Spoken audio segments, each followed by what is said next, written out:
So we can see the green flags and we can see the red flags, literally this far from our face, but we still choose to ignore them. And I'll share a really personal story with you guys, although I'm sorry if you've already heard it. In my relationship of 3.5 years, um, we experienced everything and anything kind of together, but there were a lot of red flags. And if I'm being honest, look at that, there's a crow in the background. It's funny, all this spiritual talk, eh? Um, but if I'm being honest, there were a lot of red flags. And I think he probably saw some walking red flags in me as well, which is fair enough because I was a different person back then. I've done a lot of healing, but I've now realised that some of those red flags are actually due to generational trauma. Actually, quite a lot of them are, and it would make sense as to why, I went for my ex at that point, because I saw my father wounds in him and he saw his mother wounds in me. And even though I kind of really honestly knew after I'd sort of moved in with him that things were really hard and difficult and it wasn't working, I still stayed. Why did I stay? Because it was comfortable. And like I said, I'm a typical Pisces, right? So we have rose-coloured glasses on most of the time. And when you think you're in love with someone, although love, trauma bond, now not entirely sure, but when you think you're in love with someone or it feels like it, you'll do anything rather than face the reality of it. Or at least that's how it was for me. But I think, if I look back and I was truly honest with myself, a lot of the red flags were there. And that was kind of after maybe more so a year. But I think there were some kind of signs, maybe after 6 months to a year.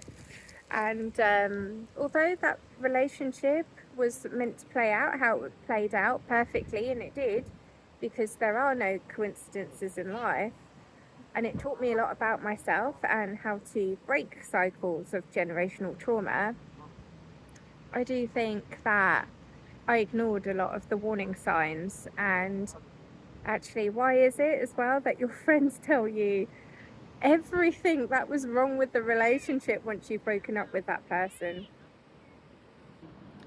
So I love my friends and I've told them straight now, I'm like, you got something to say about a relationship or a partner? You tell me whilst I'm in the relationship, and they know. But yeah, it's funny, isn't it? It's funny. And it's, you think you're in love with them, but then it could be a trauma bond, but then nothing's an accident, and there were cycles of generational trauma that had to play out, and it had to get so bad that the universe then had to destroy the old, literally destroy it.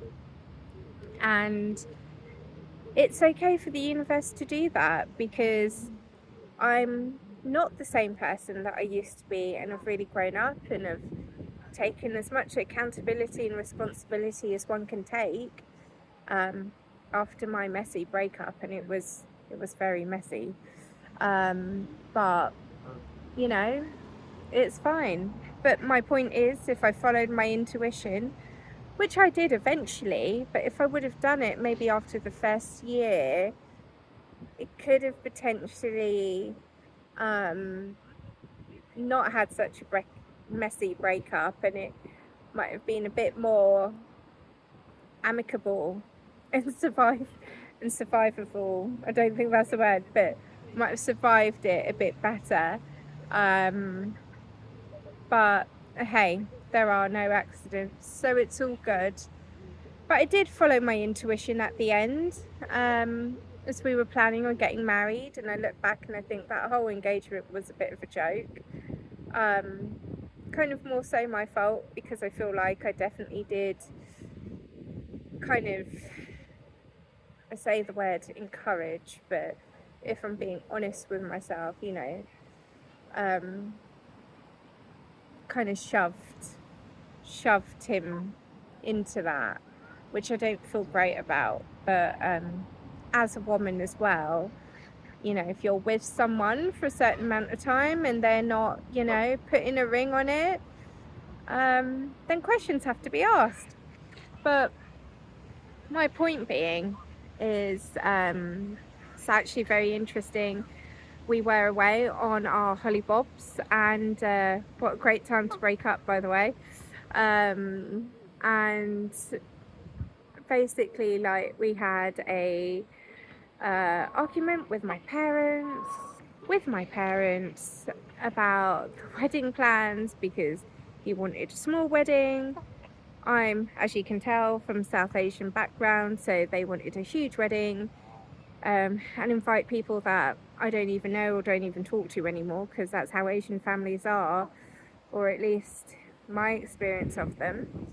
And yeah, and then money and arguments and all sorts ensued. And then I had a dream that evening, and I'm a vivid dreamer, but I get messages in my dreams, which was showing me I was here, my ex was there, and we were on two separate sides.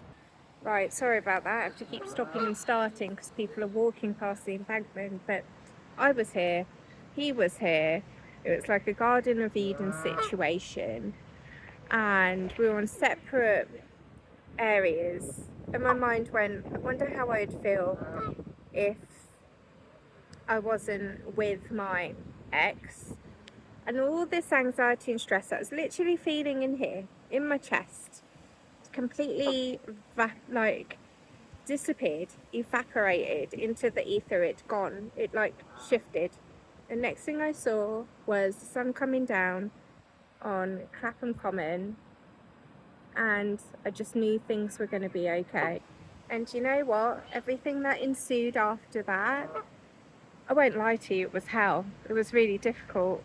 Obviously, I had to tell people there was no marriage, there wasn't any us, you know, I wasn't living with him anymore, therapy and everything that happened after that. But I followed my intuition, and it's starting to pay off. So there was a lot of changes, but I did follow my intuition, and I was really proud of myself.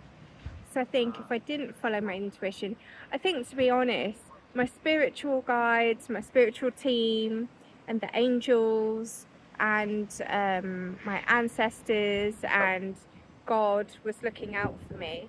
So I think it would have ended anyways, if I'm being really honest.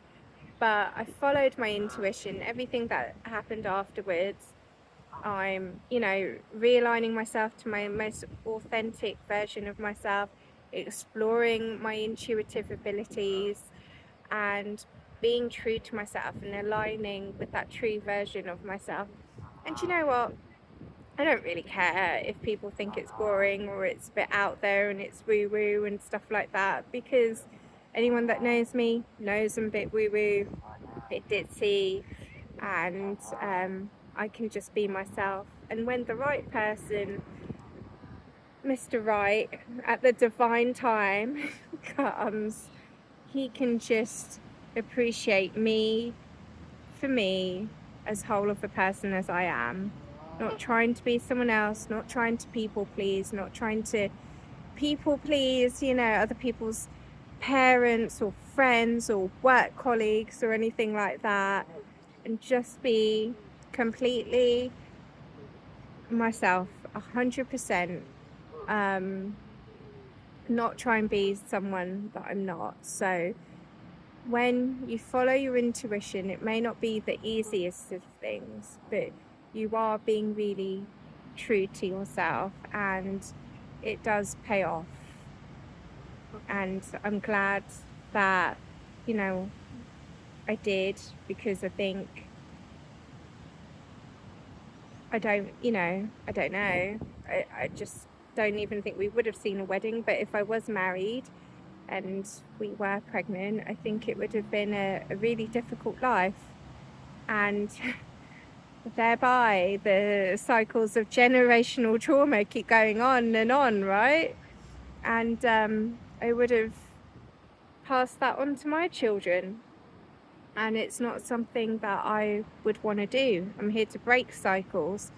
So it is important that we trust our intuition.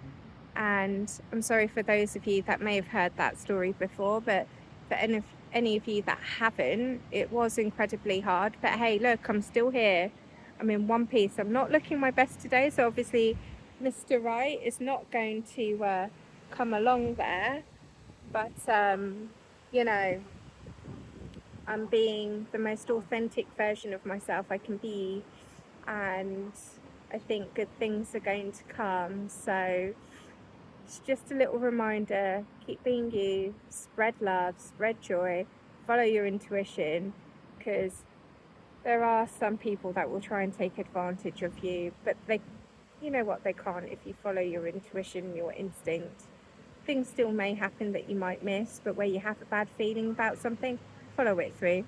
That's the thing that's going to save you. And in perhaps some tricky situations where you're not sure to like not walk down an alley, or not walk on the other side of the street, or cross the road, or not go down, I don't know, not drive down a certain road or something like that, where you find out, oh, there's been like a car accident or a drunk driver or something, or whatever. I'm just giving you examples. You think, oh, I'm glad I listened to that inner voice, and that inner voice is yourself. So don't ever, ever, ever ignore it. And on that note, if you like my content, then please drop us a follow or a subscribe, if this is YouTube. And, strong messages there. Just follow your intuition, and it will pay off every time. Bye now.